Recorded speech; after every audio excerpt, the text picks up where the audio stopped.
Hello guys, come back. I'm going to show here. So what we're gonna start to see on the Figma thing. So what you're gonna do is about in Trojan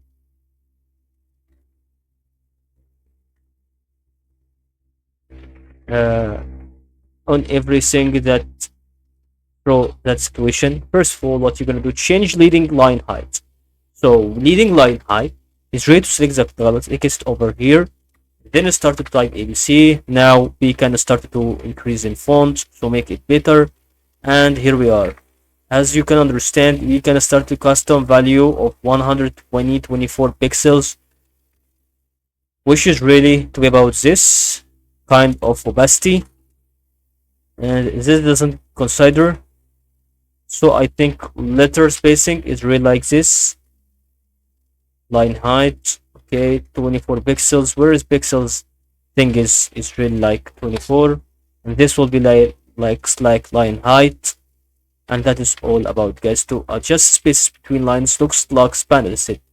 If you type space lines, it looks panel set like this, and that is almost about to help you.